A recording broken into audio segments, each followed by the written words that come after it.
Picture being left desolate by your beloved, solely with starving offspring and a shattered spirit.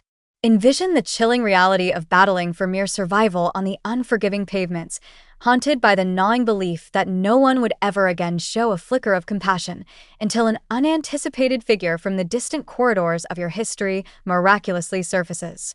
Is this confluence of past and present merely a twist of destiny? An opportunity for a genuine, transformative renewal? Or perhaps, is it a cruel setup for a looming, inevitable disappointment? Settle in, take a deep breath, as we delve into the intricate layers of this profoundly moving narrative, a story woven with threads of affection lost and found, the bitter sting of treachery, and the slow, arduous path towards restoration and hope. The thoroughfares of Abuja, the vibrant heart of Nigeria, pulsed with an almost overwhelming symphony of sound and motion. Vehicles, a kaleidoscope of makes and models, negotiated the perpetual challenge of traffic congestion with horns blaring and engines rumbling. Pedestrians, each seemingly driven by their own urgent purpose, hastened along the crowded footpaths, a river of humanity flowing alongside the metal tide.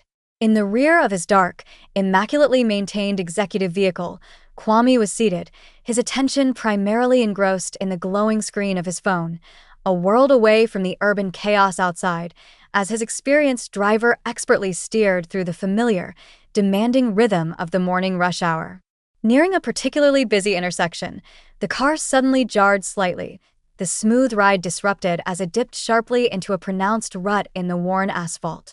The driver, a man accustomed to the city's imperfect infrastructure, immediately reduced speed, cautiously maneuvering the expensive vehicle around the uneven and damaged surface. Kwame, his focus momentarily pulled from his digital world, glanced up, his eyes registering the poor state of the road, a common complaint he often overheard but rarely dwelled upon. However, his gaze then settled on something just beyond the broken pavement, something that caused a sudden, internal halt to his own hurried trajectory. Beside the route, positioned on the ground in a posture of profound exhaustion and vulnerability, a woman was seated, her back finding what little support was offered by a small, struggling tree. Her attire was visibly tattered, suggesting a long period of neglect and hardship. Her hair was disheveled, framing a face hidden from his view, and her arms were wrapped protectively and tightly around two small, huddled forms, her young boys. The youngsters, seemingly no older than 4 years of age, clung to her desperately, like limpets to a rock in a storm. Their small countenances were etched with fatigue and a listlessness that spoke volumes of their suffering. One wiped his face with the back of his hand in a gesture of weariness, while the other stared vacantly ahead, his eyes holding a distant, empty look.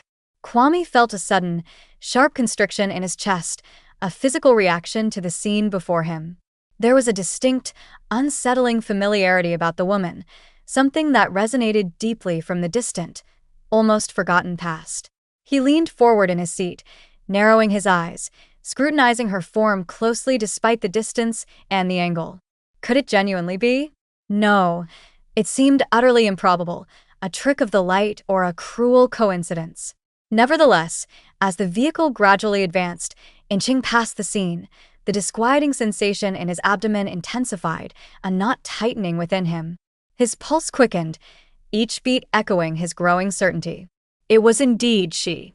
Drawing a deep, steadying breath, Kwame promptly issued an instruction to his driver, his voice sharper than intended. "Stop the car," he commanded, the words cutting through the low hum of the vehicle's engine. The driver, startled by the abrupt order but trained to obey, complied instantly, pulling the executive vehicle over a short distance away from the curb, finding a space to park just ahead of the woman. Without a moment's hesitation, Kwame exited the vehicle, the polished leather of his well-maintained footwear making a stark contrast with the uneven, dusty ground. His heart hammered against his ribs with each deliberate stride he took towards the seated figure. Pausing merely a few feet away, allowing himself a final moment of preparation, he stood still, observing her features closely. As she remained unaware of his approach, her face became clearer, illuminated by the harsh morning light. There was now no room for doubt, no possibility of mistaken identity. It was Adwoa. Drawing another deep breath, Steeling himself for the encounter, he uttered her name softly, tentatively, yet with a tremor of recognition. Adwoa. The woman flinched violently at the sound of her name, a name she likely hadn't heard spoken with such familiarity in a long time. Slowly, hesitantly, she raised her head, her eyes finally meeting his. Formerly vibrant and alive, sparkling with youthful energy and confidence, they were now lackluster, dulled by hardship, and heavily burdened with an immeasurable sorrow that seemed to weigh down her entire being. The instant their eyes truly met, a jolt seemed to pass between them. She stiffened perceptibly, her mouth opening slightly as if to speak, yet for a long moment, no sound emerged, only a silent gasp of recognition. Kwame, she eventually articulated, her voice barely a whisper, frail and uncertain. He was instantly engulfed by a tumultuous wave of emotions, shock at her state, profound sadness for what she had endured, and perhaps a flicker of that old, long-buried feeling from his youth. Adwoa, the young woman who had once navigated their school corridors with an effortless self-assurance, radiating popularity and seeming untouchable, who had never acknowledged his presence beyond that of an unremarkable background peer. Now, before him, she appeared utterly shattered, adrift in a world that had evidently dealt her a crushing blow. For a few elongated moments, a heavy, charged silence hung between them, broken only by the distant clamor of the city, which now felt strangely muted, far away. The two small boys, sensing the sudden shift in their mother's demeanor and the palpable tension in the air, clung even tighter to her, burying their faces in her worn clothes. Kwame's jaw tightened, a mixture of concern and indignation hardening his features. "Tell me," he urged, his voice low but firm. "What occurred? What has befallen you, Adwoa? How did you come to be here?" Adwoa averted her gaze, unable to meet the intensity of his stare, her arms instinctively drawing her children closer, a protective shield. "Depart, Kwame," she whispered, her voice laced with weariness and a desperate plea. "Please, just leave us." But he found himself utterly unable to move. Not after witnessing her in such a desolate state. Not after recalling the vibrant, hopeful person she used to be. An undeniable, powerful inner compulsion, born perhaps of unresolved feelings and a deep sense of human decency, prevented him from turning his back and walking away. Adwoa drew her sons closer still, as if gathering them into herself, shielding them from a threat that was perhaps visible only to her, a threat symbolized by her past resurfacing. Her form trembled subtly, a faint shiver running through her, and her lips quivered visibly as she softly uttered his name again, a fragile sound in the vastness of the city noise. Kwame? The manner in which she spoke his name, hushed and laden with uncertainty, evoked an unusual, tender sensation deep within his chest, a feeling he hadn't anticipated. This woman, huddled on the ground with her children, was a stark, heartbreaking contrast to the Adwoa he recalled so vividly from their shared youth. She had once exuded an almost boundless vitality, perpetually encircled by a throng of companions, her bright, infectious laughter a frequent and welcome sound in the schoolyard. She had been the young woman universally admired, the center of attention, the one he had secretly, hopelessly, held affection for from a distance, a silent observer of her world. During their school days, in her orbit of popularity and self-absorption, she hadn't truly noticed him, hadn't seen him as anything more than a peripheral figure. She was the radiant center of their shared universe, and he was merely another face in the background, one of the many who admired her from afar. And when he had finally, after much internal debate and summoning every ounce of his courage, mustered the bravery to address her directly, to speak to her about his feelings, she had responded with laughter. Not maliciously, perhaps, not intentionally cruel, but it was the sort of innocent, dismissive laughter that unambiguously conveyed, more clearly than any words could, that he was not someone she deemed significant enough to take seriously, not someone who registered on her radar in that way. Yet now, the self-assured, radiant girl he had admired was utterly absent, replaced by this image of brokenness. She had been transformed by life's harsh realities into an exhausted, vulnerable woman, clinging desperately to her children as if they were her sole remaining anchor in a stormy sea. Kwame consciously suppressed the ache of those past recollections, pushing them aside to focus on the painful reality before him. Adwoa released a trembling sigh, a sound heavy with the weight of her burdens, her fingers clutching instinctively at the delicate, worn material of her son's garments. The boys remained close, their small bodies pressed against hers, their eyes darting with understandable caution between her and the unfamiliar, imposing man standing before them, a figure of stark contrast to their current world. Kwame advanced slightly, taking a step closer, his tone gentle now, infused with empathy, yet underlying it was a note of resolute determination. Adwoa, he repeated, his voice softer. What has occurred? How did you find yourself in this unimaginable situation? She lowered her gaze once more, unable or unwilling to articulate the depth of her suffering. It holds no importance, she murmured, her voice barely audible. Kindly depart. Please, just leave us to ourselves. Kwame felt another constriction in his chest, a tightening of his heart at her words, a blend of frustration and deep pity. Adwoa, this is unacceptable, he stated firmly. You should not be here enduring this. Your path, the future I imagine for you, was meant for a prosperous, fulfilling life, far removed from this. She emitted a weak, almost cynical chuckle, a sound devoid of humor, acknowledging the bitter irony of his words. Life intervened, Kwame, she stated flatly, the simplicity of the phrase carrying a universe of pain and disappointment, and not everyone receives a second opportunity, a chance to correct their course. He observed her children, their small, vulnerable forms clinging to her, then regarded Adwoa herself with an empathy so profound it seemed to emanate from him. Allow me to assist you, he offered, the words heartfelt and genuine. Her head snapped up, her eyes suddenly revealing a complex, volatile mix of emotions, anger at her helplessness, deep-seated shame at being seen in this state by someone from her past, and an underlying current of fear. Help, she scoffed, though weakly. You fail to comprehend, Kwame. You cannot simply mend everything that is broken. Certain things, once shattered, are beyond repair, beyond fixing. Kwame exhaled slowly, endeavoring to compose himself, to remain patient in the face of her despair and resistance.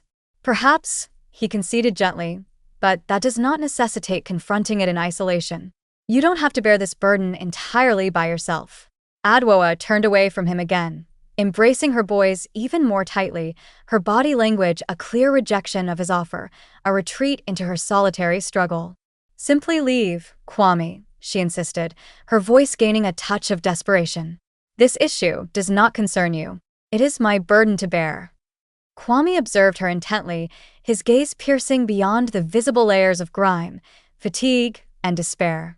Here, before him, was a woman who had clearly endured considerable, soul-crushing hardship, who had undoubtedly striven with every fiber of her being to survive, to protect her children.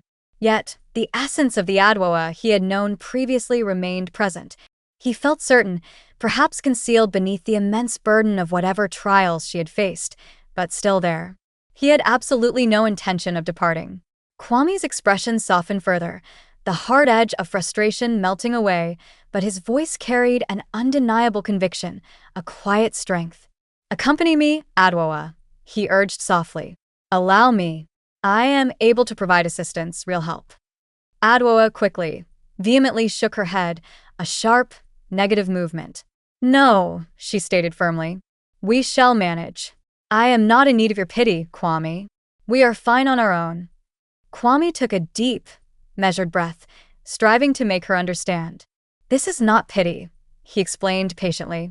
This is simply my attempt to aid someone I am acquainted with, someone for whom I have genuine concern, someone I knew from a different time. Adwoa shook her head again, a weary, repetitive gesture.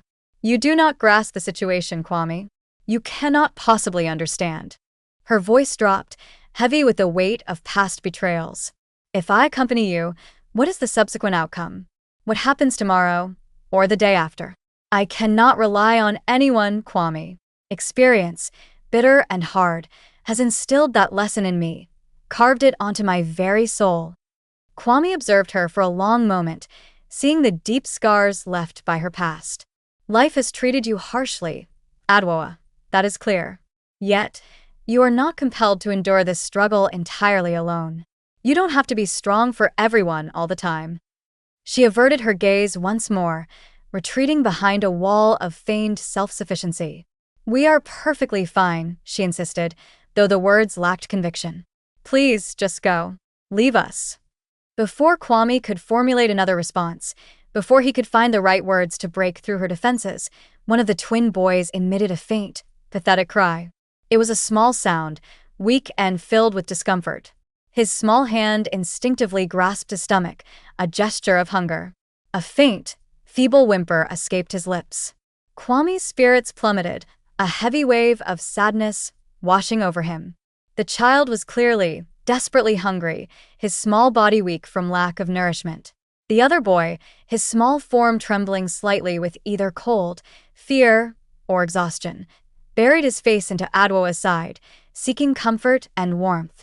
Seeing the undeniable, physical evidence of their suffering, Kwame knelt, positioning himself on the dusty ground in front of her, bringing himself to their level. Adwoa, he said, his voice gentle but filled with urgency. Observe them. Look at your sons. They require sustenance, real food. They need a secure dwelling, a safe place to sleep. You are not obliged to face this crushing burden by yourself. There is no need for obstinacy, for refusing help out of pride or fear. I am convinced, he added, his gaze holding hers, introducing a note of fate, that a higher power, something greater than ourselves, has arranged for our paths to intersect once more, precisely for the welfare and salvation of these innocent children. Adwoa's lips quivered uncontrollably at his words, at the undeniable truth of her children's plight and the unexpected appearance of this figure from her past. She gazed down at her sons, their small forms huddled against her, her expression etched with a profound suffering and the glint of unshed tears filling her eyes. For the very first time since he had encountered her, Kwame perceived a subtle, fragile change in her eyes, a flicker, a spark of hesitation, a momentary wavering in her resolve. Adwoa's countenance grew serious, the despair momentarily lifting, her fingers trembling slightly as her gaze moved back and forth between Kwame's earnest face and her children's vulnerable forms. She could discern the genuine solicitude in his eyes, the deep well of concern he held for her and the boys, yet years of hardship, years of being let down and abandoned, had taught her the bitter futility of trusting assurances, of believing in promises. Individuals invariably departed. Assistance invariably carried a hidden cost, a debt that could never truly be repaid. Kwame sighed, a soft sound of persistent hope. Adwoa, he urged again, his voice compassionate. I understand this is difficult for you to accept, to trust, but you must allow someone, anyone, to offer support. Allow me, even if only for this night. Let the boys have a proper meal, a warm bath, and rest their weary bodies in a safe, warm bed, free from the streets. Her breathing became shallow, constricted by emotion, as she observed her sons once more. They appeared so frail, so utterly exhausted that they seemed incapable of even voicing any grievance, any complaint of hunger or discomfort. She could no longer maintain the pretense, the fragile facade that they were all right, that they could continue like this. After a long, internal battle, she gave a nod, barely audible, a surrender born of desperation and love for her children, whispering, "Very well, but solely for this night, Kwame. Just for this one night." Kwame exhaled, the sound a quiet expression of his profound relief.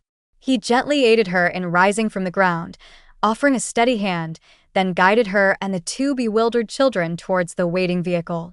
Upon entry into the luxurious quiet of the car, a stark contrast to the life they had been living, Kwame addressed his driver, stating clearly, "Execute a U-turn, Joseph. We are not continuing to the office. Escort us directly to the residence." The journey to Kwame's sprawling, opulent property was conducted in a hushed silence, broken only by the quiet breathing of the children. Adwoa gazed out of the tinted window, her eyes distant, lost in contemplation, as if she were fearful that this entire, unbelievable experience was merely an illusion, a fragile dream destined to vanish the moment she dared to fully believe in it.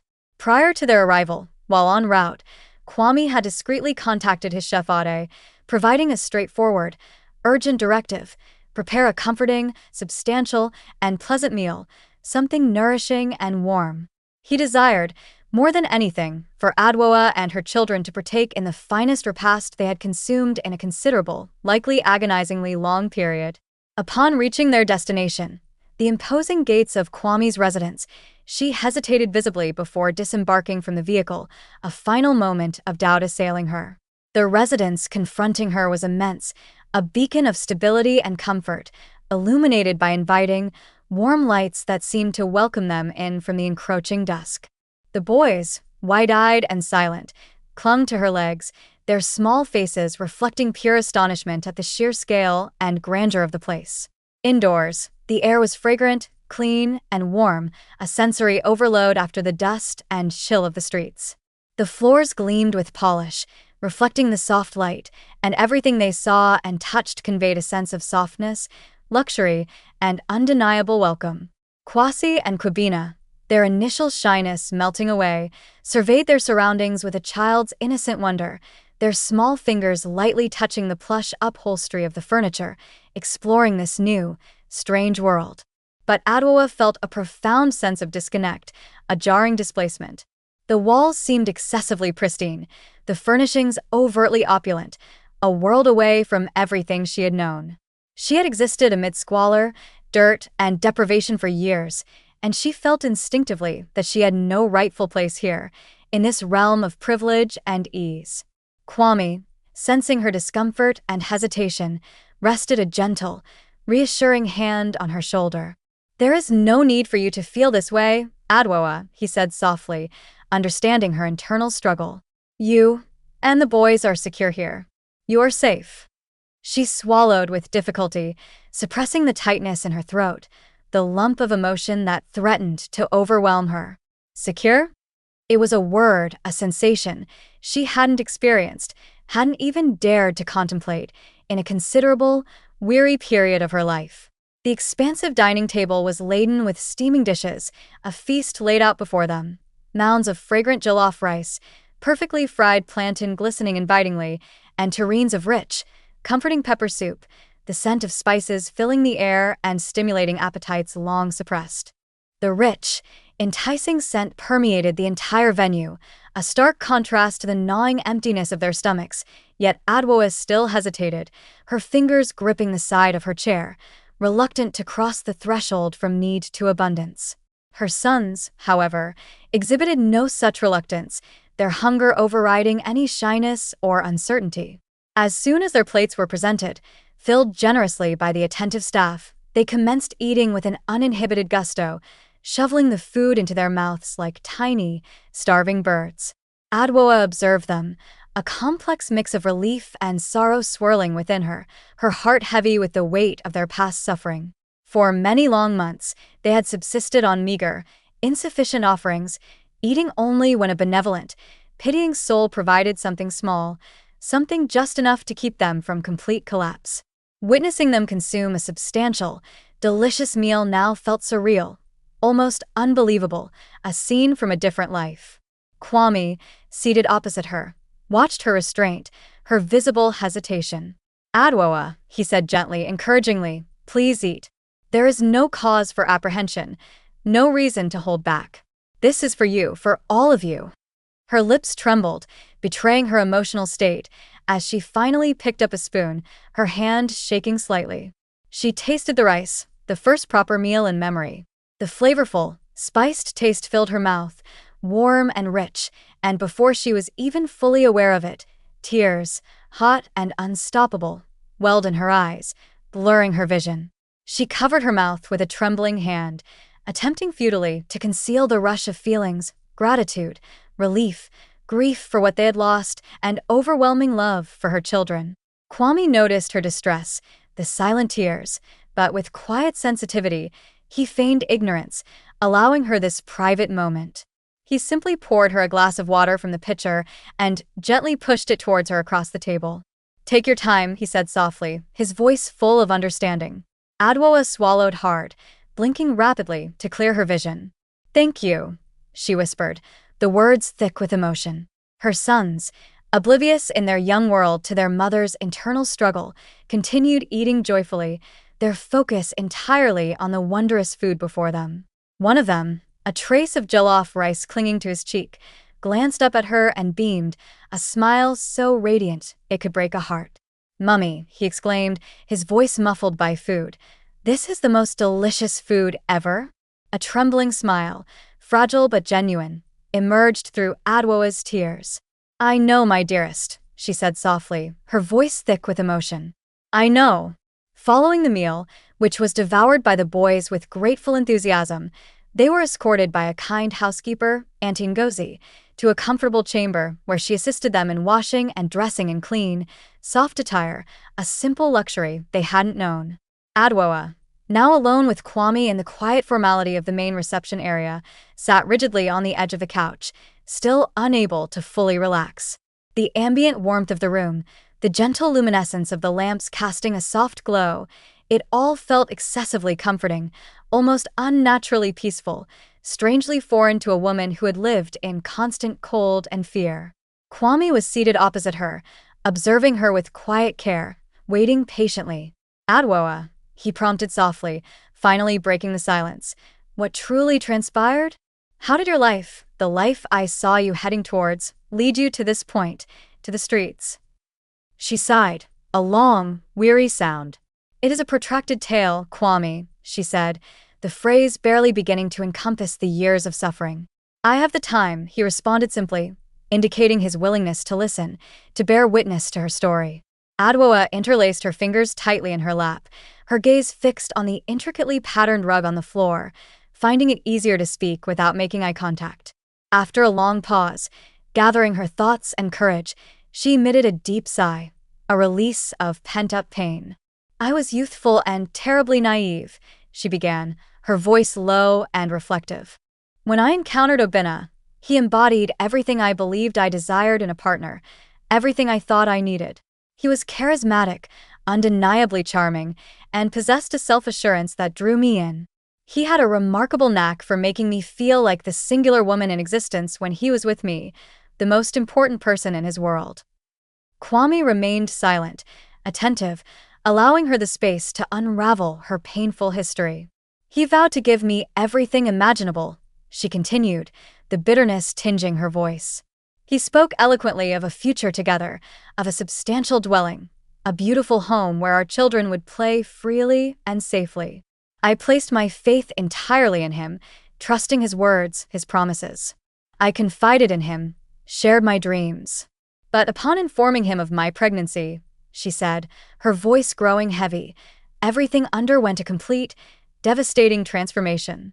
She paused, her eyes shadowed by the painful recollections. The image of his reaction burned into her memory. "Initially, he feigned delight, put on a show. Yet, I perceived the apprehension, the fear, the cold calculation in his gaze, hidden beneath the surface. Then, gradually, subtly at first, he commenced avoiding me. Calls went unanswered. Messages were disregarded. He became increasingly distant. And then, simply, one day he was gone, vanished without a trace, leaving me utterly alone." Kwame clenched his jaw, a surge of anger rising within him. "Thus," he stated, the disbelief evident in his tone, "he merely deserted you, pregnant and alone?" "Yes," Adwoa whispered, the word carrying the full weight of her abandonment. "And I was left devoid of everything, no employment, no finances, no assistance from anyone, nowhere to turn. Papa Kofi, my father, expelled me from the family home, asserting I had brought disgrace upon them, refusing to hear my pleas. Mama Ya wept, heartbroken, but she was powerless, unable or unwilling to defy my father or offer me refuge. I had no destination, no place to go. I persevered, Kwame. I truly did. I implored for work.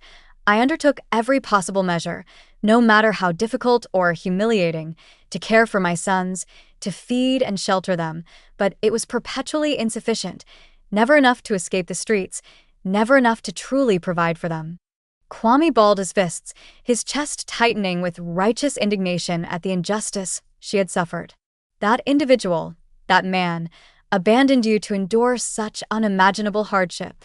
He didn't even inquire about his own children, his own flesh and blood." Adwoa shook her head slowly, her gaze still fixed on the floor. "Not a single instance," she confirmed quietly. Not one phone call, not one message. He never even saw them after they were born. Kwame exhaled sharply, struggling to contain his anger and disgust. Where is he presently? He asked, his voice taut. Do you have any knowledge of his whereabouts? I have no notion, Adwoa replied wearily. I ceased searching after a while. After some time had passed, I grasped the painful truth that he would never return, that he had truly abandoned us. Kwame's fingers dug into the armrest of his chair, gripping the material tightly. A true man, he stated emphatically, his voice firm, does not forsake his progeny. He does not abandon the woman he professed to love to suffer in this manner, left helpless and vulnerable. Adwoa offered another weak, cynical smile, a sad twist of her lips. Obinna was never a genuine man, Kwame, she corrected him quietly. He was merely a craven in respectable attire, a coward hiding behind charm and promises. Kwame shook his head, his gaze distant, contemplating the possibility of confronting the man. If I ever locate him, he began, the sentence unfinished, but the threat implied. Adwoa placed a hand gently on his arm, halting him, her touch a request for him to release his anger. Kwame, she said softly, it no longer holds significance, his whereabouts or what he did. What truly matters now, what has always mattered, are my sons. They require stability, a secure foundation. They need a future, a chance at a better life. Kwame took a deep breath, consciously endeavoring to manage the surge of anger that Obinna's actions had ignited within him. And they shall possess one, Adwoa, he stated with conviction, looking directly at her. You are no longer compelled to undertake this journey alone. I will not permit it. I will help you. Tears gathered in Adwoa's eyes once more, yet this time they stemmed not solely from anguish, from the painful recounting of her past. They conveyed something further, something fragile and precious, the first glimmer of hope, a possibility she hadn't allowed herself to feel in years. Adwoa looked downwards again, her gaze returning to her clasped hands, seemingly reluctant to accept the magnitude of Kwame's offer. I committed a significant error, Kwame, she confessed softly, her voice barely above a whisper. I was governed by pride, by a foolish stubbornness. I never conceived of needing assistance, of being in a position where I had to ask for help. Kwame leaned forward in his chair, his eyes gentle now, but earnest and understanding. Adwoa, he said kindly, his voice full of compassion, pride is not an offense, it is a human trait. Aspiring for a good life, for independence, for self-reliance, is not a misstep. Those are worthy aspirations. She released a trembling breath, the weight of her past mistakes pressing down on her. But I disregarded the warning signs, she continued, the words tumbling out now, a confession. I ought to have discerned that Obinna was not the person he presented himself to be, not the man I dreamed of. Others cautioned me, Kwame, they saw through him, but I paid no heed, blinded by what I wanted to believe. I believed myself wiser than them, stronger, more perceptive. I thought love alone would suffice, that it would conquer all, that his promises were built on truth. Kwame remained quiet, allowing her to articulate the depth of her regret and self-recrimination, offering a silent, supportive presence. And when circumstances deteriorated, when everything fell apart, I still found myself unable to seek aid, she admitted, the shame evident in her voice. I persistently believed I could resolve it independently, that if I merely persevered a while longer, things would ameliorate, things would get better on their own. But they did not. They only worsened, spiraling downwards. She blinked quickly, averting her gaze again, unable to look at him while confessing her vulnerability. I was too mortified, too ashamed, to confront anyone from my history, anyone who knew the person I used to be, the life I thought I'd have. I imagined they would mock me, assert I had earned my fate, that I had brought it upon myself through my choices. Kwame shook his head slowly, his expression unwavering in its empathy. No individual merits what you endured, Adwoa, he stated firmly, refuting her self-blame. No one deserves to suffer like that, abandoned and helpless. She swallowed hard, acknowledging the painful truth of his words, but her mind returned to her past actions towards him. But I once ridiculed you, Kwame, she confessed, her voice barely audible, weighted with remorse. In our school days, when you held affection for me, when you tried to approach me, I considered you inadequate, not worth my time or attention. And observe us now. You are the one extending help to me, offering salvation, and I am the one possessing nothing, relying entirely on your kindness. Kwame exhaled softly, a sound of acceptance and understanding, dismissing the relevance of their shared past dynamic in this moment. Life, he said, his voice gentle but clear, does not operate in that fashion, Adwoa, as a simple exchange or revenge.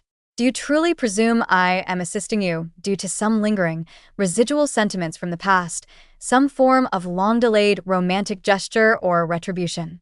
No, Adwoa. This pertains not to history, not to what happened between us years ago. It concerns rectitude, simple human decency, and doing what is right. And leaving you on the pavements with those innocent boys, knowing I had the means to help, would be unjustifiable, unconscionable. Adwoa's lips trembled again, but she remained silent, absorbing the depth of his integrity. Kwame sighed, a sound of quiet patience, rubbing his hands together before speaking again, choosing his words carefully. You have no cause for shame, Adwoa, he reiterated kindly. Everyone commits errors in judgment. Everyone makes mistakes in life. That is part of being human. She shook her head, her resistance still present. But I do not wish to be an encumbrance to you, Kwame, she insisted, the fear of burdening him still strong. Kwame let out a brief, unexpected laugh, a sound of genuine amusement at her concern. An encumbrance? He questioned, his tone light-hearted.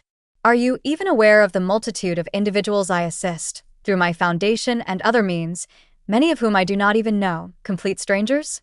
You are someone with whom I grew up, someone I knew from a different time, someone for whom I once held affection, a person who shaped a part of my youth. If I am able to help strangers in need, why on earth would I not extend that help, that same support, to you, Adwoa? Adwoa's eyes welled with tears once more, the emotion overwhelming, but she swiftly wiped them away with the back of her hand, unwilling to break down completely. I simply wish to avoid feeling indebted to anyone, she explained, her voice thick with emotion. Kwame nodded, understanding her deep-seated need for independence and the fear of obligation born from her past. Then do not perceive this as a second opportunity, he suggested, offering a different perspective, nor as a burdensome obligation, a debt you must repay. See it instead as a prospect, a chance for you to regain your footing, your independence, and most importantly for your sons to experience a more favorable existence, a childhood free from the hardships they have known. She took a deep breath, her gaze fixed on her hands for a moment longer, processing his words, their sincerity resonating with her.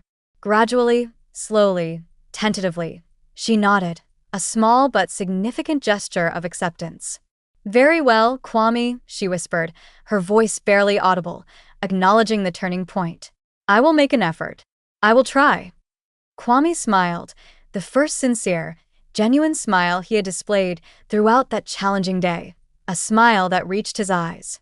That is the sole thing I requested, he said, his relief palpable. The following morning, without delay, Kwame arranged for Adwoa and the boys to obtain new garments, clothing that was clean, comfortable, and suitable. He escorted them himself to a fashion outlet located in a tranquil, less bustling district of the city, far removed from the chaotic pavements where he had found them. A pleasant-looking woman, the store manager perhaps, greeted them at the entrance with a cordial, welcoming smile. Select anything you wish, Kwame instructed Adwoa, his gesture encompassing the array of clothes around them. Adwoa hesitated, her eyes instinctively observing the price labels. The cost of everything seemed prohibitively high compared to her recent reality. Kwame, she murmured, feeling overwhelmed. I cannot, it is too much. You can, Adwoa, he countered gently but firmly. Your sons merit this, a chance for dignity. And you, Adwoa, you merit this too. Consider it a necessary step towards a new beginning. She took a deep breath, acknowledging the truth in his words, and nodded, still uncertain, still navigating this unfamiliar terrain of acceptance, but understanding implicitly the necessity for her children. And Kwasi and Kubina, their earlier weariness replaced by childish excitement, excitedly dashed through the establishment, their small hands reaching out to touch the unfamiliar textures, selecting diminutive shirts and trousers and presenting them proudly to their mother for approval. Adwoa, with quiet dignity, carefully chose modest but tasteful attire for herself and practical, comfortable clothes for the young ones, focusing on necessity over luxury. Upon completing their selections at the fashion outlet, a small but significant step towards reclaiming their lost dignity, Kwame accompanied them to a reputable medical center for a comprehensive examination, ensuring the boys' health after their ordeal. Adwoa sat nervously in the waiting area as Dr. Chaik, a kind and thorough physician, examined her sons with gentle care. "They're slightly below normal weight for their age," the doctor stated, reviewing their charts, a clear result of prolonged insufficient nutrition, but with suitable nourishment, consistent meals, and a stable environment, they will recover fully and quickly. Adwoa released a breath she hadn't realized she was holding, a silent exhalation of profound relief. For the first time in a considerable while, perhaps the first time in years, she experienced a faint but undeniable measure of reassurance, a sense that things might truly be all right, that a future was possible.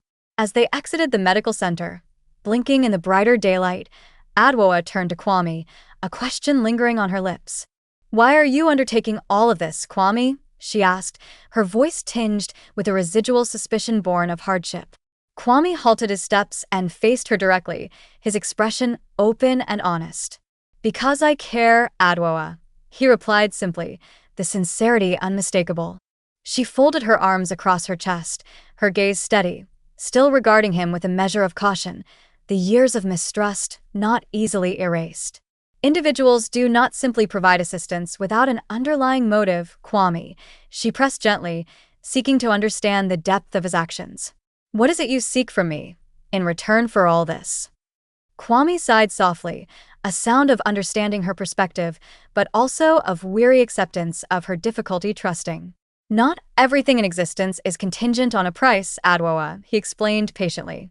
"Some things are done simply, because they're the right thing to do. I merely desire to witness you and the boys secure, safe, and beginning to heal." Adwoa studied him intently, attempting to decipher his expression, searching for any hidden agenda, any sign of a catch. She had spent such a prolonged period struggling, anticipating the worst from people, that simple benevolence, genuine kindness, felt alien and suspicious to her. "I no longer know how to place trust, Kwame," she confessed, the words heavy with the burden of her past. "I have been too hurt, then refrained from trusting me completely just yet," he stated plainly, offering her an easier path. "Simply approach matters one step at a time, one day at a time. Allow yourself to see what unfolds." Adwoa looked at her sons, who were now smiling and contented, chatting excitedly about their new clothes and their doctor's visit, their small faces radiant with happiness for the first time in months. Perhaps, just perhaps, Kwame's assertion held truth. Perhaps it was possible to move forward, step by hesitant step. The following morning, Kwame summoned Adwoa to his private office, a formal setting that added to her apprehension. She sat opposite him at his large desk, her posture rigid, uncertain of what to anticipate, what the next step in this unexpected journey might be. "I wish to propose employment to you, Adwoa," Kwame announced, getting straight to the point, his voice calm and professional. Adwoa blinked, genuinely puzzled by the offer. "A position?" she questioned, the idea seeming impossible. Kwame nodded. "Yes, within my corporation. I believe you have much to offer." She shifted in her seat, her insecurities surfacing immediately. "Kwame, I possess no knowledge of business, of how a company operates. I have been out of work for years. What possible role could I fulfill here?" "You will commence with uncomplicated duties," he explained, outlining the plan: administrative tasks, managing records, assisting with client interactions. "It will be a learning process. You will acquire skills as you proceed. We will provide training." Adwoa hesitated, the prospect daunting. "I do not believe I am capable of this," she confessed, her voice small. "I have been without structured employment for an extended period. What if I commit errors? What if I am not good enough?" Kwame smiled reassuringly, dismissing her fears. "Everyone makes mistakes, Adwoa, particularly when they are learning something new. That is part of the process. But I am aware of your intelligence, your resilience. You merely require a new beginning. A chance to prove yourself. She looked down at her hands again, another fear emerging. What if your staff do not show me respect? What if they perceive me as not belonging here, as someone who is only here because of you? Kwame leaned forward, his expression serious now. Then they will have to account to me, Adwoa. Their opinions or prejudices are irrelevant. However, Adwoa, he stressed, trying to empower her, this does not truly concern them. This pertains to you.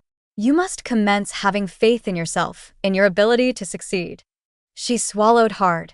The prospect of entering a corporate environment, of working among individuals who had never faced her level of hardship, of navigating office politics, felt profoundly daunting.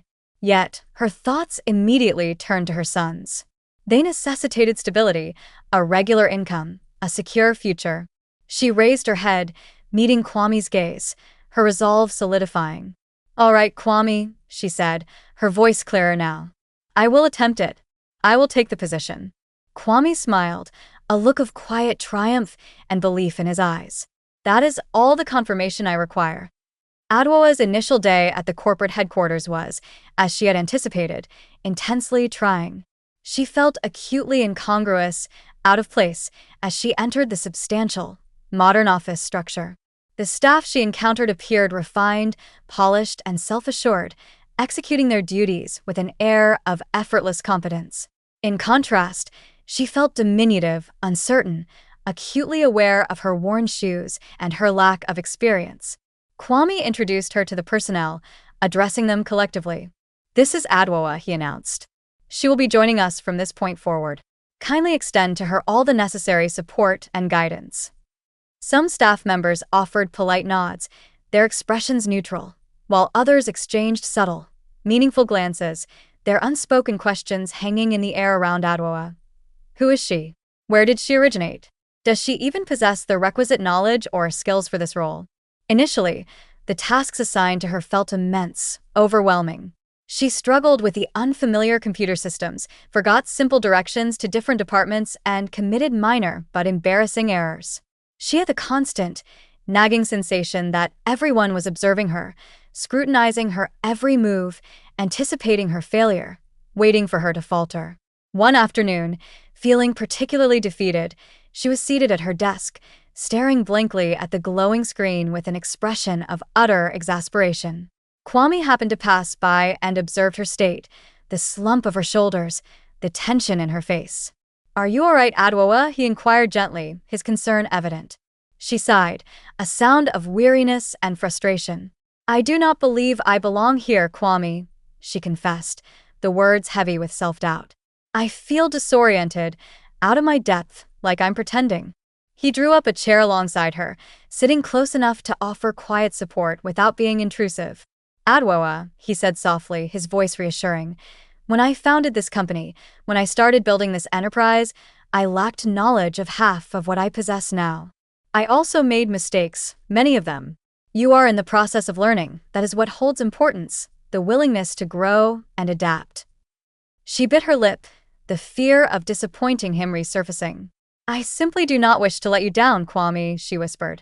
Kwame shook his head, his belief in her unwavering. "The only means by which you can possibly disappoint me, Adwoa, is by surrendering, by giving up, and I do not perceive you, after everything you have endured, as that type of woman." His encouragement, his quiet faith in her, remained with her, echoing in her mind during moments of doubt. Day after day, she applied herself with renewed diligence, pushing past the discomfort and fear. She absorbed information like a sponge, posed questions when she was uncertain, and gradually, matters began to become clear, the daunting tasks less formidable. She mastered using the computer, became efficient at managing documentation, and, slowly but surely, began engaging with clients confidently, her voice gaining strength. One afternoon, an elderly gentleman, Elder Emeka, a regular customer, entered the office, visibly agitated about an issue with a recent order.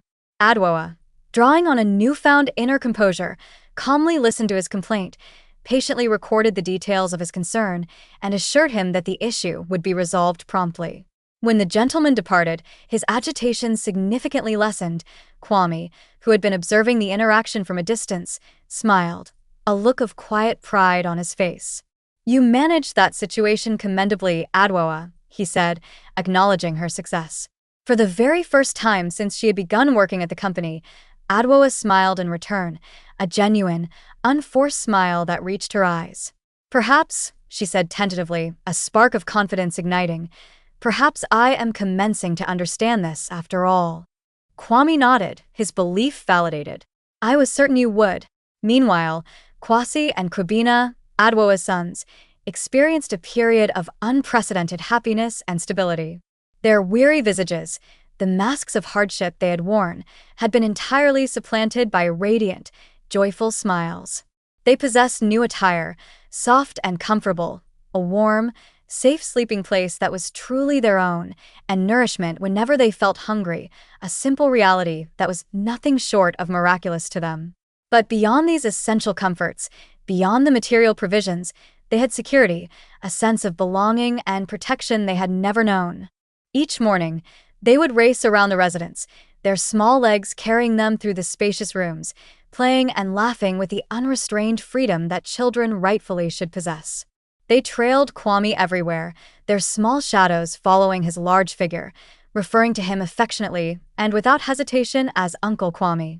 They would join him as he perused the morning newspaper, inundate him with an incessant stream of questions about his work, the world, everything that captured their curious young minds, and climb onto his lap without any reservation, accepting his warmth and attention completely.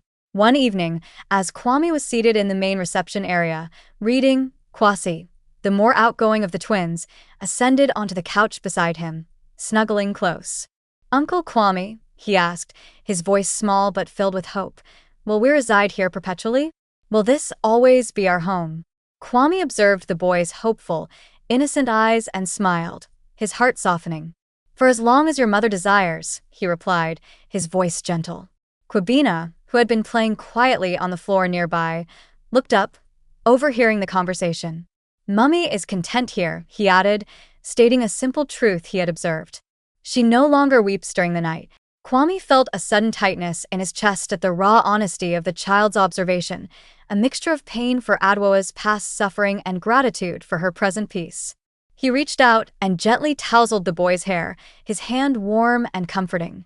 "That is a positive development, is it not, Kwabena?" he said softly. Kwasi nodded vigorously.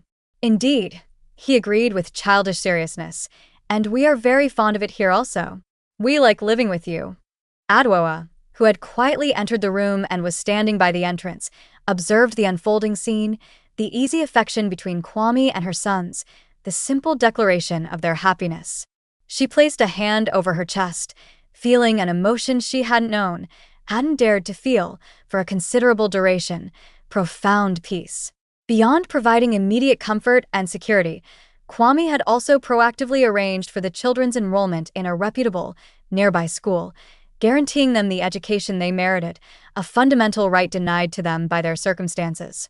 Distantly, worlds away from the tranquility of Kwame's home, in a bustling, dimly lit drinking spot frequented by those seeking escape or information, Obinna was seated at a sticky table with a beverage in hand, his attention only half engaged in the conversations around him until he overheard a familiar name.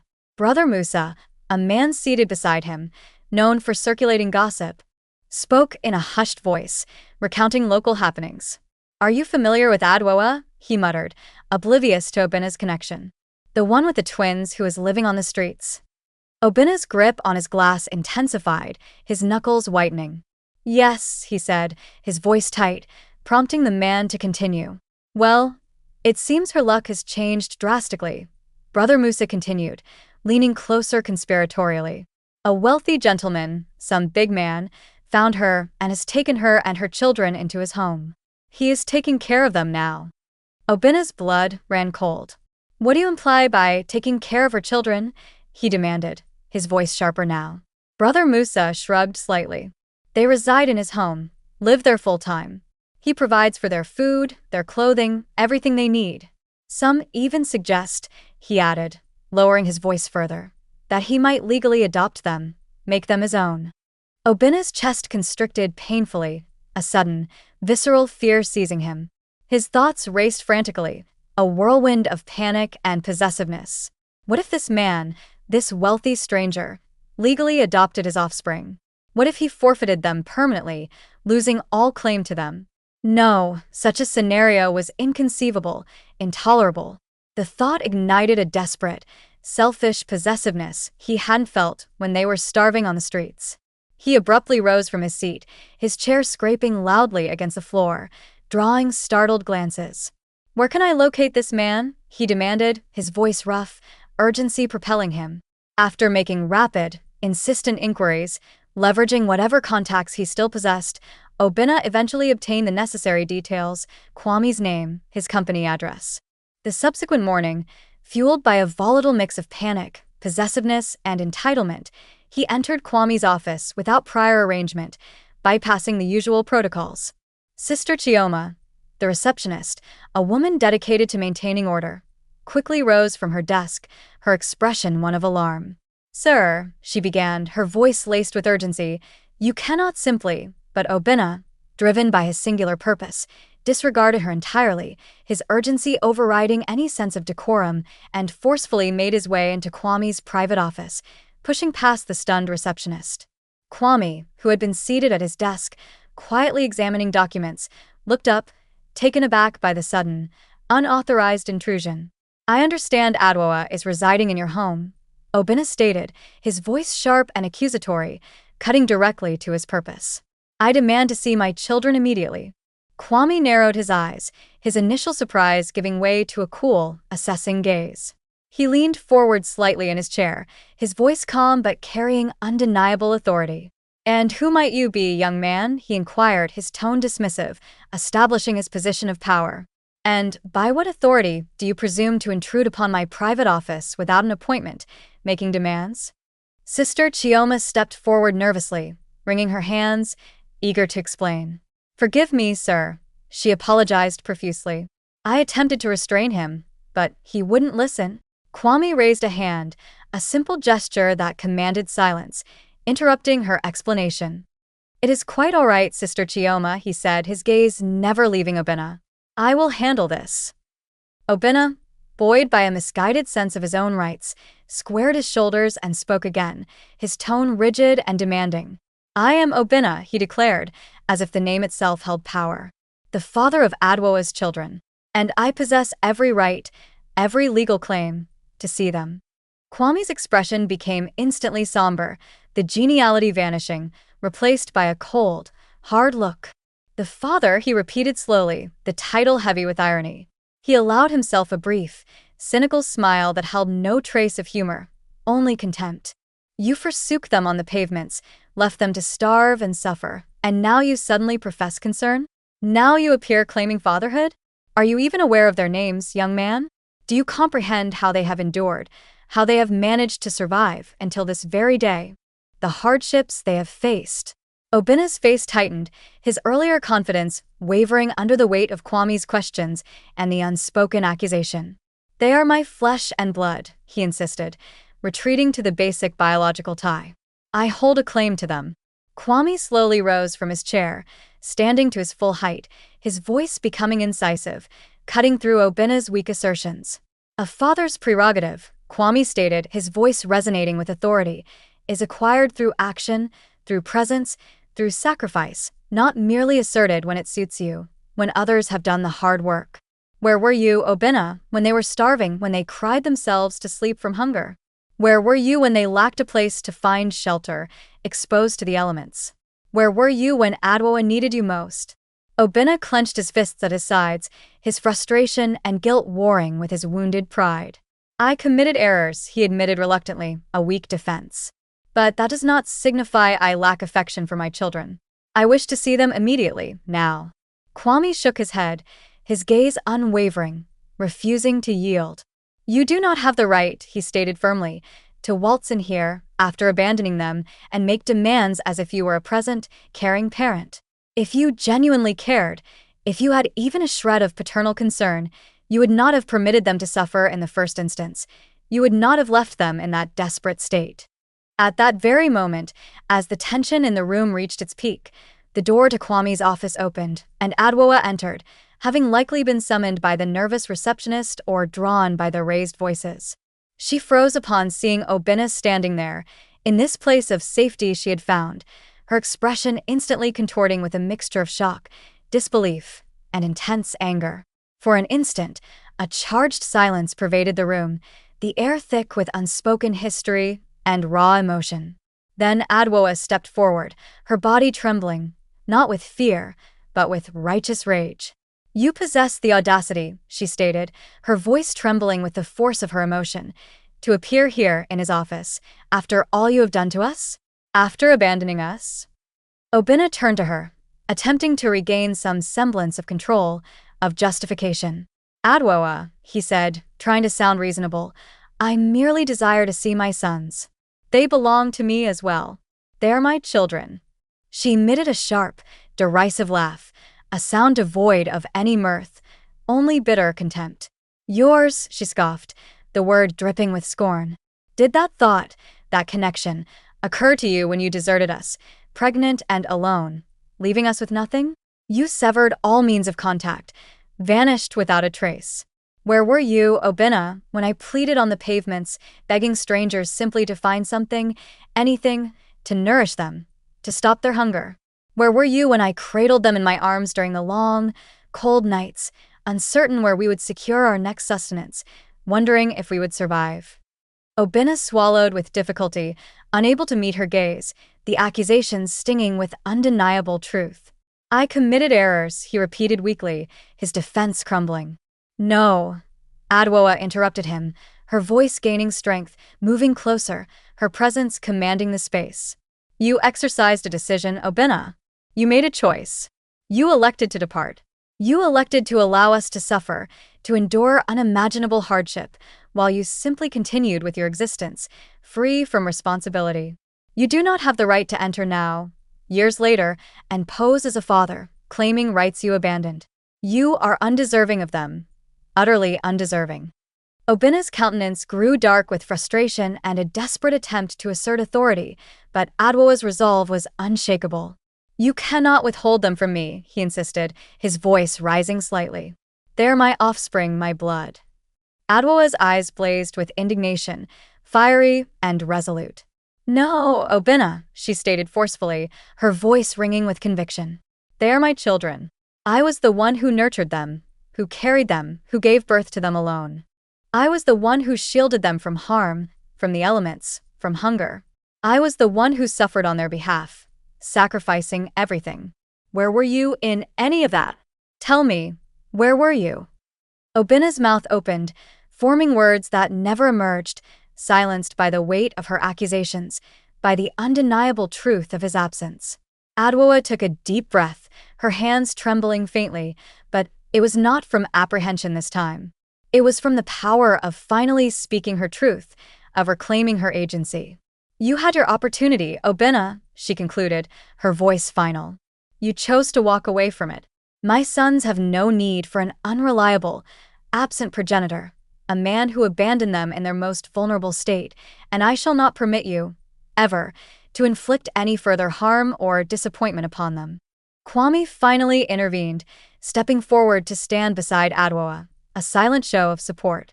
"You have heard her directive," he said, his voice calm but carrying the weight of his authority. "Now depart, Obinna. Leave this office and do not return." Obinna remained immobile for a long moment, his fists clenched at his sides, his face a mask of thwarted entitlement and defeat. He looked at Adwoa, seeing the impenetrable wall of her resolve, then at Kwame, the powerful man who now stood as protector, and then back towards the entrance, as if seeking a method, a strategy, to reassert his dominance, to reclaim what he felt was his. But he comprehended clearly now, in that silent standoff. He had been defeated, not by force, but by the undeniable truth of his actions and Adwoa's unwavering strength. Adwoa's eyes held no trace of fear, no yearning for his return, no remorse for sending him away, only an absolute, unwavering resolve that left no room for negotiation. His lips parted as if he intended to contest, to argue, to plead, but silence prevailed, the words catching in his throat. He understood there were no words capable of reversing the past, no justification that could possibly nullify the devastating reality of his absence, of his abandonment. Finally, defeated and exposed, he released a substantial sigh, a sound of resigned failure, and turned towards the door.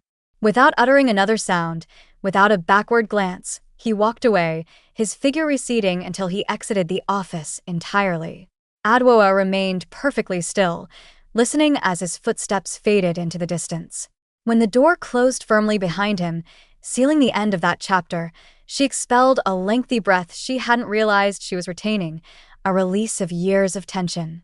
Her hands trembled faintly now, yet it was not from apprehension, not from fear of him returning. It was from emancipation, from the profound sense of freedom that came with finally closing the door on her past pain and asserting her strength. Kwame observed her closely, his gaze full of understanding and quiet admiration. "Are you all right, Adwoa?" he asked gently, checking on her after the emotional confrontation. Adwoa nodded, a slow, steady movement, her eyes clear and focused. "For the first time in years, Kwame," she said softly, a fragile smile touching her lips, "I believe I truly am." Days transitioned into weeks, and life gradually settled into a state Adwoa had never deemed feasible, never allowed herself to hope for, a state of profound peace and security. The twin boys were flourishing, their small bodies gaining weight and strength, their spirits soaring. Kwasi and Kwabena no longer regarded the world with tired, fearful eyes, anticipating the next hardship. They laughed more frequently, their childish giggles echoing through the house, played without apprehension, exploring their safe surroundings, and rushed into Kwame's comforting embrace each evening upon his return from work, a ritual of affection and security. One afternoon, Adwoa and Kwame were seated in the sun-drenched garden, observing the boys as they chased each other across the lawn, their energy boundless. Adwoa looked at Kwame, her heart overflowing with gratitude. "I do not believe I have ever expressed my gratitude adequately, Kwame," she said, trying to convey the depth of her feelings for everything he had done. Kwame smiled, a warm, genuine expression. "There is no necessity, Adwoa," he replied simply, dismissing the need for thanks. "Witnessing your and the boys' happiness, seeing them thrive, is sufficient gratitude for me. That is all the reward I need." She met his gaze directly then, holding his eyes, and for the first time, permitted herself to fully experience an emotion she had suppressed and guarded against for years, affection for him, a growing tenderness and appreciation that went beyond mere gratitude. One evening, as the sun dipped below the horizon, casting long shadows across the garden, Kwame and Adwoa were seated together on the veranda, the air cooling around them. Adwoa was scrolling through her phone, a moment of quiet domesticity, when Kwame slowly exhaled, a soft sound, and turned towards her, his expression serious. "Adwoa, I must convey something to you," he stated, his voice level, carefully chosen, yet carrying a clear gravity that immediately captured her attention. Adwoa looked at him, sensing the weight of his words, her heart giving a small flutter. "What is it, Kwame?" she asked softly.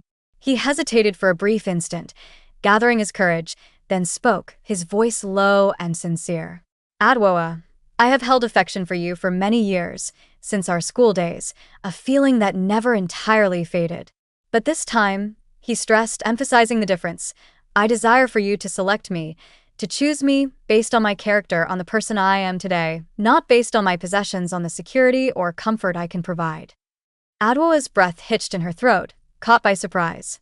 She had not anticipated this, particularly not at this juncture, when her life was just beginning to stabilize. She scrutinized his face, searching instinctively for any indication of jesting, any sign that this was not entirely serious, but Kwame's eyes contained nothing but profound sincerity, vulnerability, and genuine affection. She averted her gaze, her heart pounding within her chest, a mixture of fear and unexpected warmth swirling inside her. "Kwame, I am at a loss for words," she admitted softly. Then refrained from speaking, he said gently, understanding her struggle. "Simply listen, Adwoa. Listen to what is in my heart." She swallowed hard, nodding for him to proceed, her attention fixed on his words. I do not wish to be merely the man who assisted you during your hardship, he continued, articulating his deeper desire. I aspire to be more than that in your life, in the boys' lives. I desire to stand beside you, as your partner, your companion, sharing the rest of our journey. Not because I feel pity for your past, but because I select you, Adwoa, the woman you are becoming. And I wish, more than anything, for you to select me too. Not in response to my actions, not out of obligation or gratitude, but because it is truly your desire, born from your own heart. Adwoa gazed at the boys, still playing in the garden, their carefree laughter drifting towards them, her thoughts clouded by sentiments she had suppressed and buried for an excessive period, the pain of past betrayal resurfacing. She took a deep breath, bracing herself, clutching the edge of her chair for support. Kwame, she said, her voice filled with emotion. This is overwhelming. I never thought I would hear such words again. Kwame nodded, his understanding evident. I know, he said softly. I understand that this is a lot to process, and I do not anticipate a response instantly, Adwoa. But I felt compelled, driven, to disclose my feelings to you, to lay my heart bare. She closed her eyes momentarily, painful recollections flashing through her mind, the promises made, the trust given, the devastating betrayal. She had previously placed her trust, her hope, in someone else. She had previously believed in love, in the possibility of a shared future, and it had left her utterly shattered, broken into a million pieces. I have been wounded, Kwame, she stated, her voice barely audible, raw with vulnerability. I entrusted my heart to someone once, gave him everything, and he devastated me, left me for dead emotionally. What if I err in my choice again?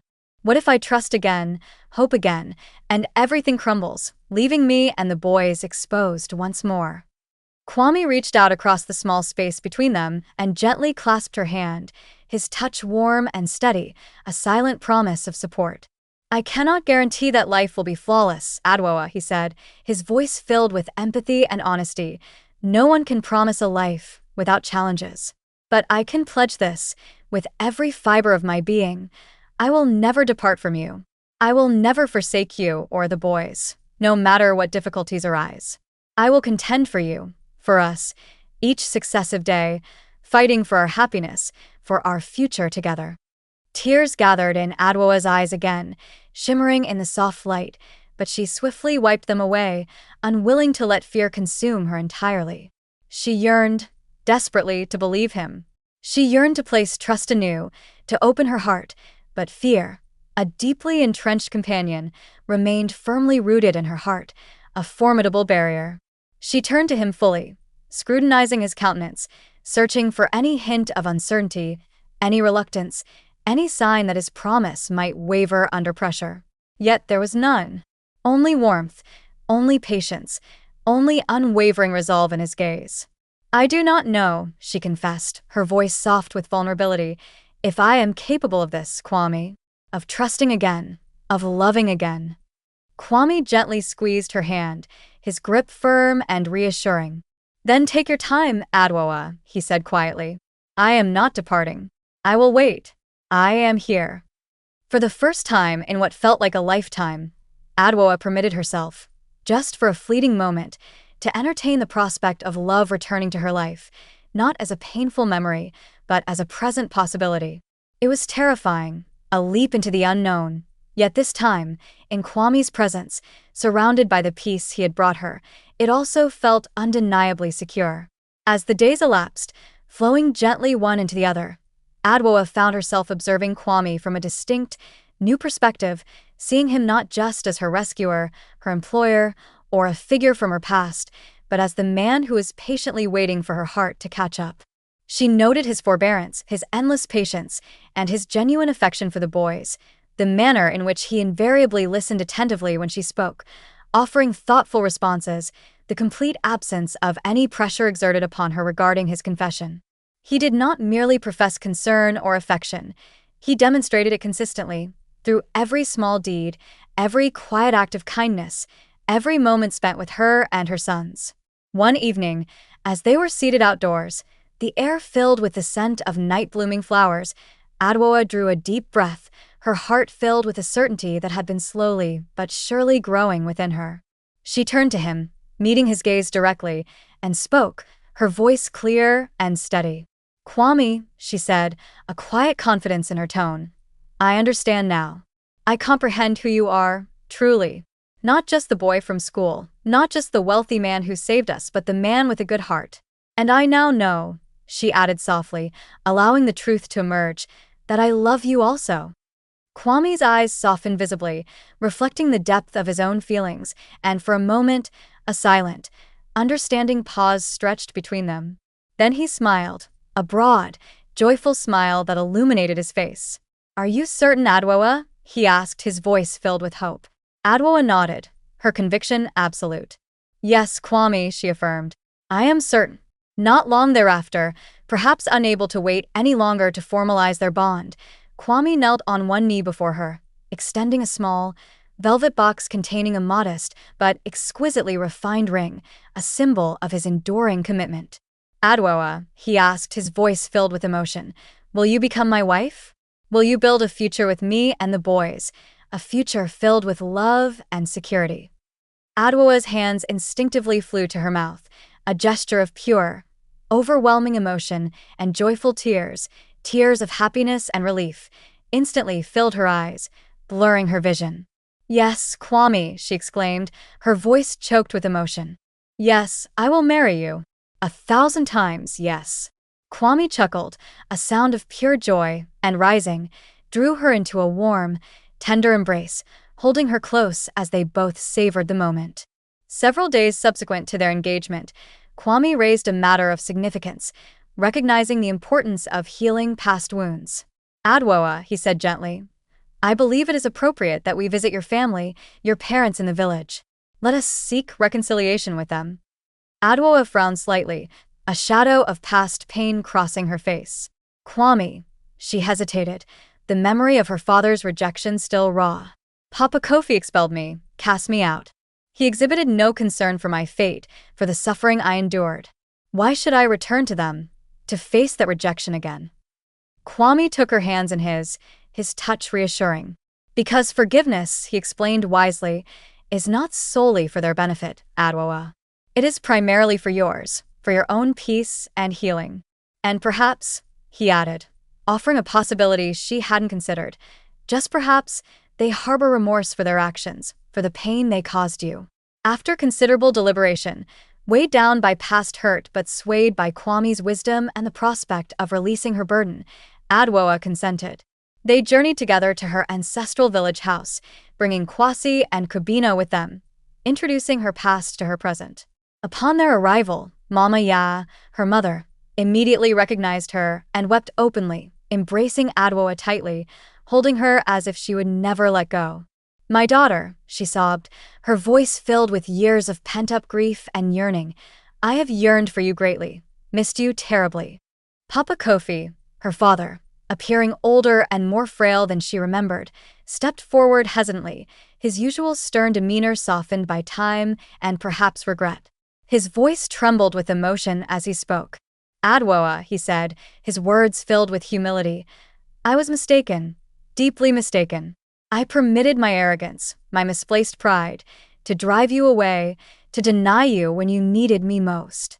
Can you ever find it within your heart to grant me forgiveness for my harshness?" Tears streamed down Adwoa's face, tears of pain released and healing beginning.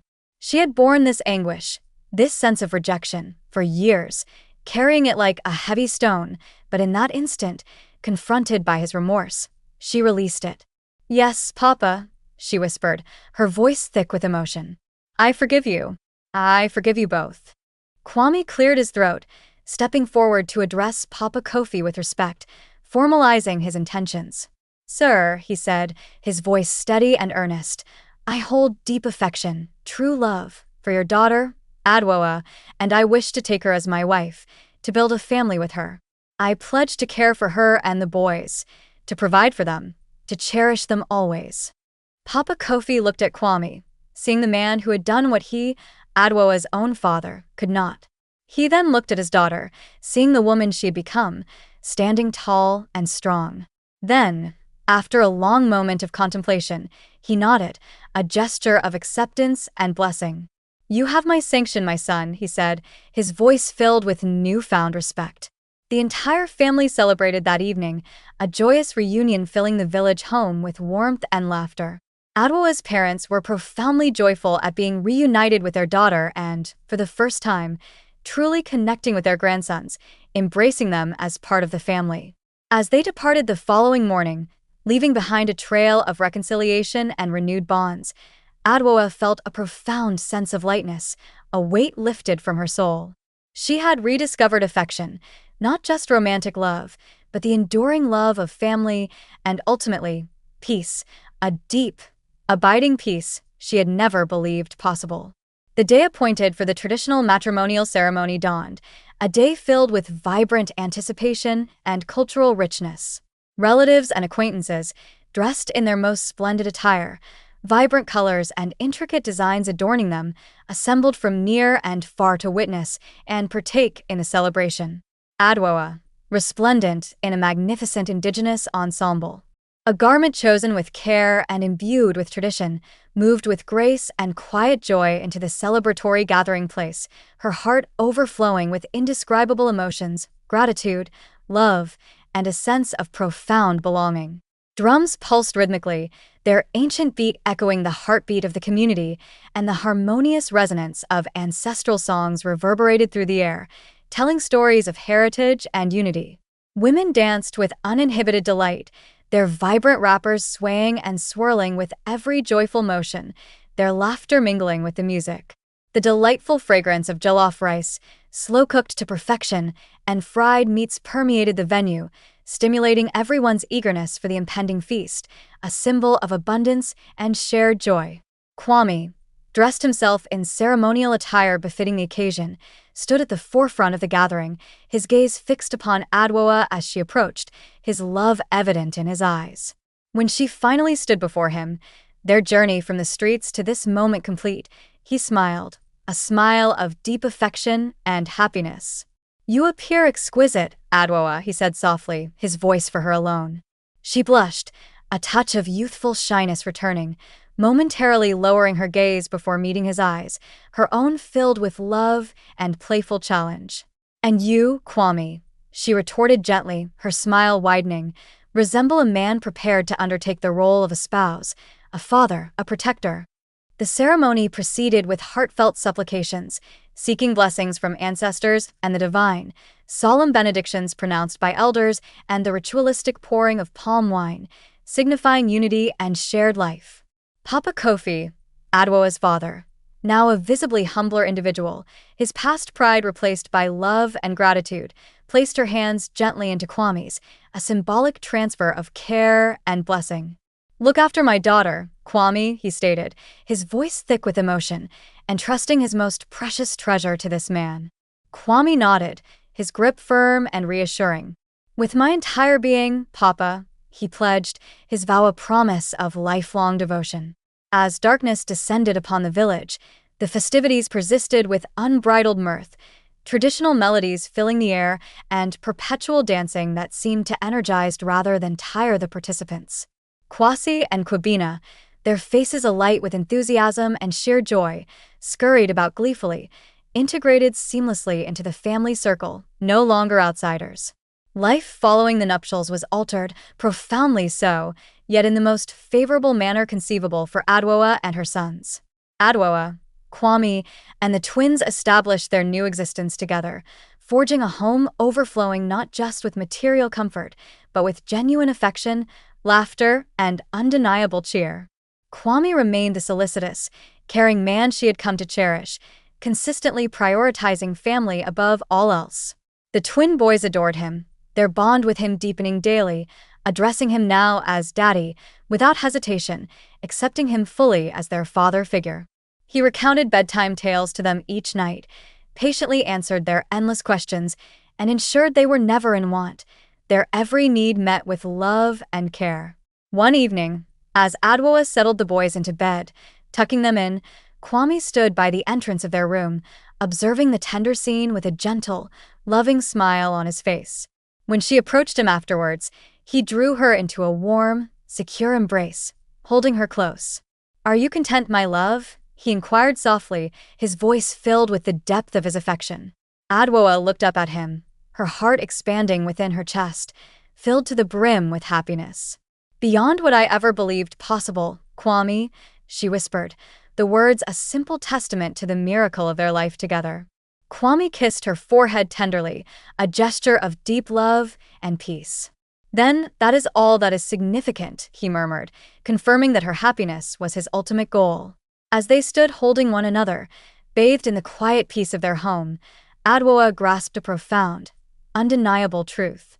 Life, despite its cruel twists and turns, had indeed granted her a subsequent opportunity. A second chance at happiness and fulfillment, and she had, against all odds, against her own fears and past pain, embraced it fully. She was no longer the woman left forsaken and broken on the thoroughfares, defined by her suffering and abandonment. She was a cherished wife, a loving parent, and most crucially, she was deeply loved, valued, and secure. And thus, they lived contentedly, their story a powerful demonstration that renewed opportunities, born of unexpected kindness and authentic affection, given freely and without condition, possessed the profound, transformative power to mend shattered spirits and reshape existences irrevocably, proving that even after the darkest night, a brighter dawn is always possible. Existence, in its unpredictable nature, is undeniably replete with unforeseen shifts in fortune, moments of profound hardship and sudden change. Nevertheless, regardless of the adversity encountered, the depth of the pain endured, hope, that fragile yet powerful force, is never genuinely extinguished. It merely lies dormant, waiting for a spark. Occasionally, assistance, salvation even, emerges from the most unlikely, unexpected sources, figures from the past or complete strangers, proving that compassion exists even in the harshest environments, and subsequent opportunities, second chances extended by a benevolent hand, can pave the way for a magnificent, healing fresh start. Adwoa's narrative instructs us, with poignant clarity, that true fortitude, real strength, lies not in attempting to confront life's overwhelming hardships in isolation, shutting oneself off from the world, but paradoxically, in accepting support and kindness when it is graciously extended, allowing others to share the burden. And most significantly, her story teaches us that genuine affection, true love, is not predicated on an individual's possessions, their wealth, or their status, but on their authentic self, the depth of their character, the sincerity of their heart, and the unwavering commitment they demonstrate through their actions.